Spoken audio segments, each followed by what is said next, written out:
What's poppin', everybody? It's your boy G. You're watching Keeping This Tech. Today's video, we're looking at the Sony ZV-E1. Actually, this is going to be a user experience video. I'm not going to go through all the technical specs and everything like that. I'm sure you've seen all of that already. But I've had this camera for 2 months and I wanted to share some thoughts about it. I have a lot of good things to say about this camera, and I have a lot of not so good things to say. But it's not to say that this is a bad camera. It just may not be worth it for a lot of people. And I really strongly believe that. Like, I really, really do. But we're going to get into all of that right after this.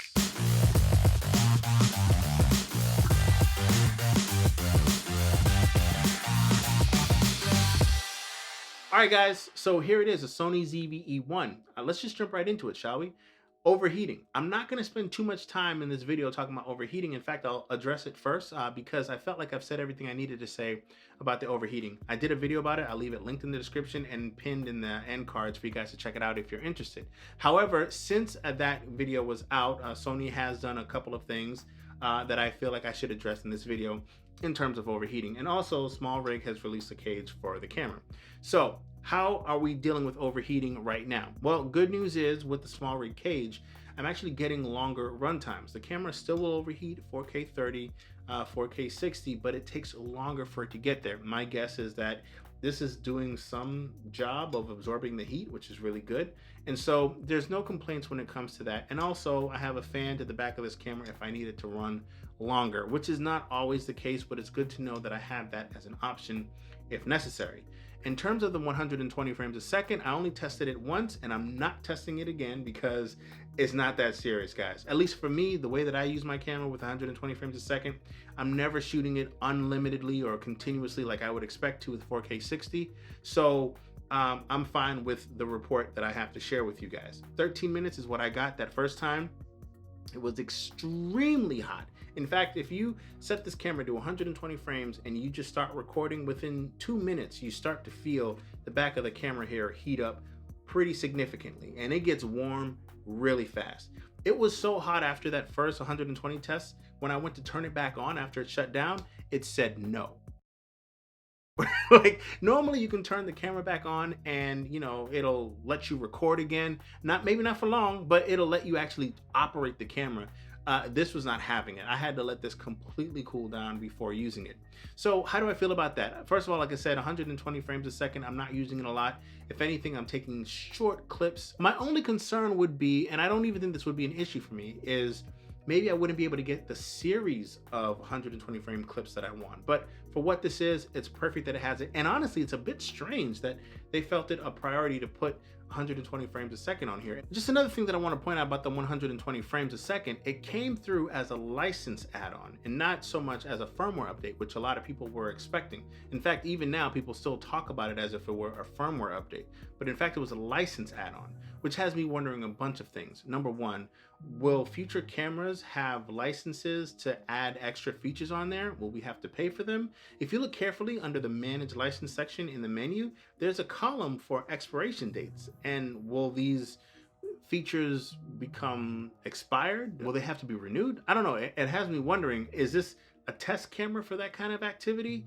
Either way, I just wanted to bring that up because I thought that was interesting. I do think a lot of us were expecting a firmware update because maybe that firmware update would also optimize the camera to work better in different frame rates, namely 4K 30, but that didn't happen, and hopefully that'll happen again sometime in the future. You're funny. As of recording of this video, we're looking at firmware 1.01, and that added an updated steady shot improvement. So far, so good. So are we done with overheating? I think we're ready to move on. Let's talk about ergonomics. When you pick up this camera, the first thing that strikes you is how small this camera is. Sony said this is their smallest full frame camera body. I was concerned that the handling of this camera body would be worse than the A7C, but I'm happy to report this grip feels way better to use than the A7C, even though it's smaller than the A7C. But even if you're using bigger lenses, it's not as uncomfortable to use as it was with the A7C. So in terms of handling, it's obviously not the greatest. I still have the grip cage for a reason, But if you need to use it with smaller lenses, I don't have like cramping that I have with the A7C when I'm using it on its own. So that's really good. The other thing is that you have roughly the same amount of buttons. I think on the A7C you have one less custom button, but even though you have the same, again, more or less buttons here, it's way more customizable than on the A7C, which I really like. And that's because of all the software updates that they added to the screen and all the touch capability they've actually introduced with this camera. It's good to see that it's actually coming to other cameras. The second generation ZV-E1 has that new integrated touchscreen and menu, and now the A6700 has it too. So we can assume that it's going to come on the A7C and other future cameras, hopefully. We don't know. Sony can throw us a curveball here. A couple of things about the buttons before I move on. I will say that this is a little zoom lever here. I'm a bit fearful that it's going to catch on to something and just pop off. So it hasn't happened yet, but you know how people were worried about those flaps on the A7 III just kind of falling off? They were kind of like flimsy. This kind of gives me those vibes right here. So I'm just something that I'm always careful for. You don't have a mode dial, you have your little switch here, which you can go back and forth and you can select your modes within the menu on the touchscreen. And you can use the screen to turn it off if the camera is on. There's a setting in there, but honestly, I think that there's a little bit of a bug with that because I've had situations where I'd start recording and I noticed something was wrong. Like it's really, really choppy. Like the frame rate is messed up and I'm looking at it like, why is it looking like I'm shooting at 5 frames a second or something like that? Anyway, I'll hit stop and the recording indicating light will still be on. The, record emphasis screen border or whatever is still on there. And it looks like the camera is still recording even though it's not. There's another user on YouTube that had the same situation, and that only happens to me when I use the screen to kind of put the camera to sleep. And I think that something's happening where it doesn't recognize that it's awake, or if it thinks it's still asleep or something like that, and it's messing up. Either way, if you're just trying to capture a moment that's fleeting, there's a good chance you'll miss out, because the only way to resolve that issue is to pull out the battery and to put it back in again. And so, it's something that I ran into about maybe 2 or 3 times or so, and I think it's related to that. So just so you know, even though you can shut the camera off with the screen, you may not want to do that. You have a hot shoe that can take all the digital mics that Sony offers now. There's a brand new microphone that's out. I can't wait to try that one. This actually takes flash, believe it or not. It only syncs to 1/30th of a second, so take that for what you will, but it can do that. Now, again, that kind of wraps up this camera here. Again, there's not much to it. It's pretty small. There's only 2 dials, the back and the one on the top. No front dial like on the A6700. If you need to adjust your aperture, most of the modern lenses have an aperture ring. So that's what we got going on in terms of body handling and ergonomics. Now let's talk about image quality, because honestly, the fact that this camera is so small, it kind of messes with you. Like, yo, wait a minute.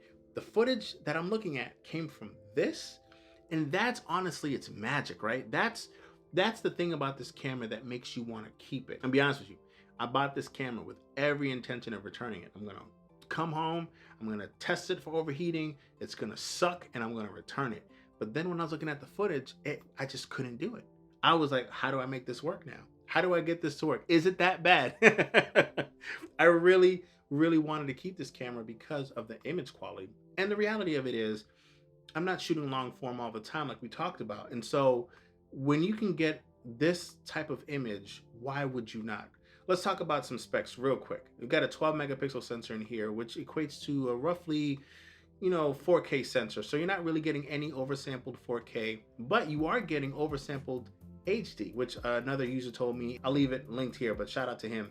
He pointed that out. And I think actually Vu from NVU Films has said that too, that you're getting oversampled 4K to HD, and so the HD looks really, really good, and I could vouch for that. I put the HD side to side with my A7C and this camera, and it looked like it was 4K coming out of this when it was in fact only HD.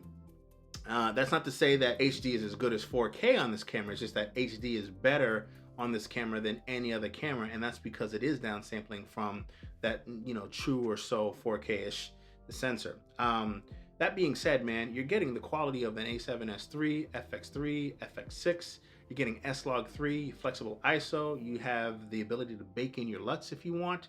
And so it's a really, really good camera. Like, I like this camera because This is a camera that I could take with me if I wanted to maybe scout a location or have some reference footage that I could, you know, present, or even take with me and be like, oh, let me get this real quick without having to pull out the big rig and all that other stuff. I can just use this camera and still get that dope quality. It's so funny. I did a job in Las Vegas where I had to go back and get B-roll, and I just took this camera with me in my 20, and then I shot everything, and I ended up incorporating that into the project, and you couldn't tell that I used a camera that wasn't an A7S III, you know what I mean? And so this is an amazing camera for its image quality, and that's the selling point. To be able to have the power of the FX3 or the A7S III in something as small as this is bananas, totally bananas. So let's talk about features, because the ZV line of cameras honestly have a bunch of features that are specific to beginners and that are designed to really emphasize ease of use.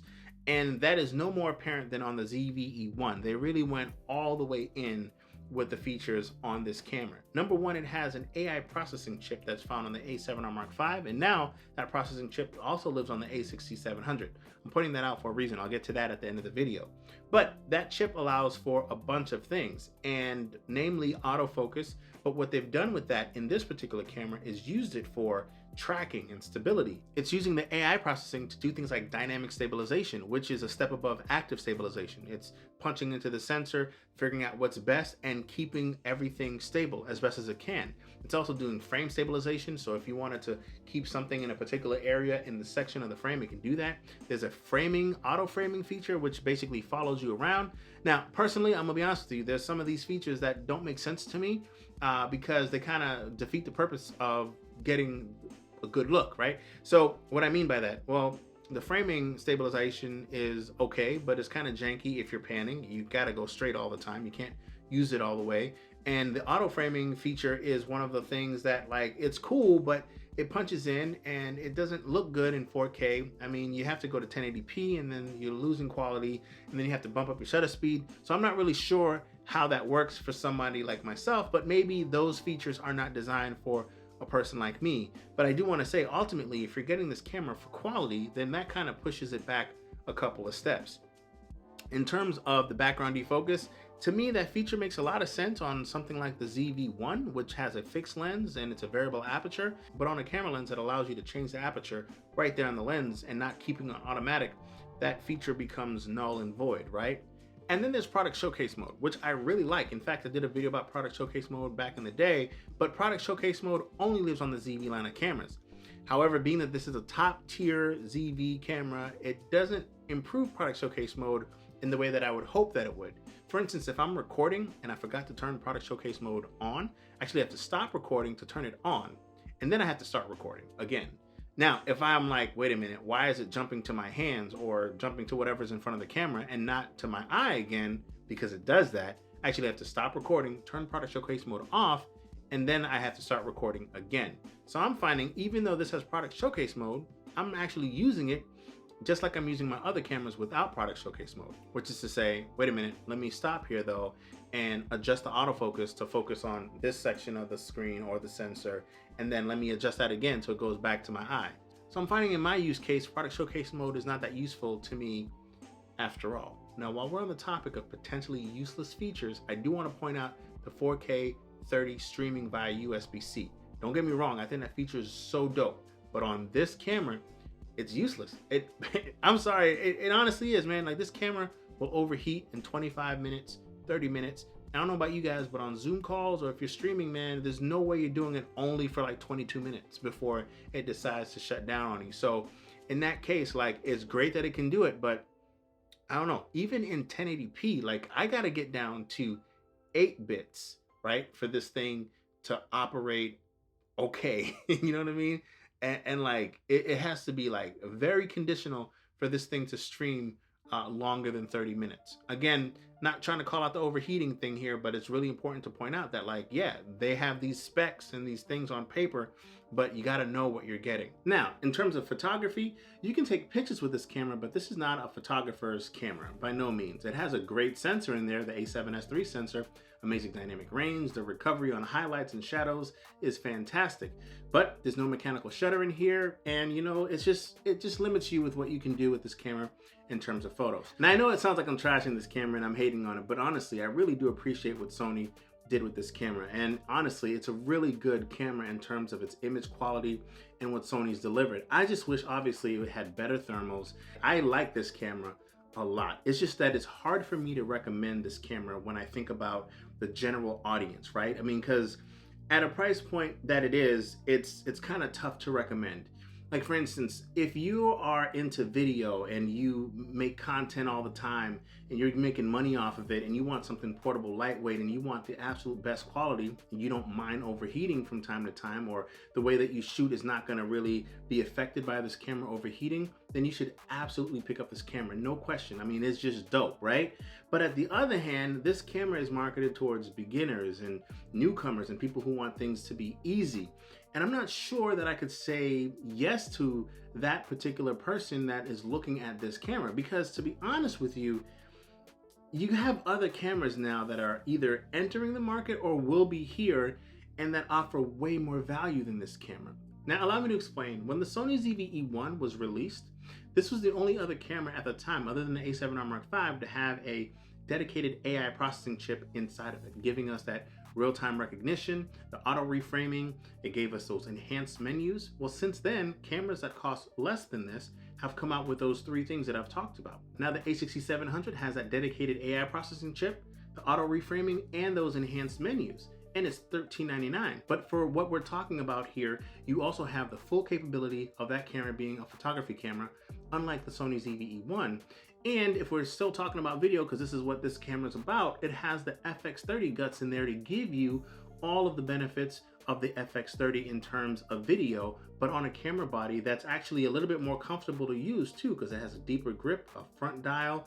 And yeah, you're not going to get the cinematic vlog mode and you're not going to get the full frame 4K 60. But again, if you're a newcomer to this and you just want really good quality, you don't care about going full frame, then the A6700 is a really hard camera to not recommend over this camera. And yes, there's a huge difference in my opinion between full frame and APS-C. So let's say you want to stick with full frame, just around the corner is going to be the A7C Mark II. It's hard for me to believe that it's going to be completely different than the A6700 in terms of its design and capability. So that's the reason why it's hard for me to recommend this camera to newcomers, or who I think Sony is really marketing this camera towards. If I'm being honest with you, when the A6700 came out, I was like, damn, did I jump too soon on the ZV-E1? And honestly, for me and the way I'm using this camera, I'm gonna say no, but I am questioning whether or not I should have waited for the A7C Mark II.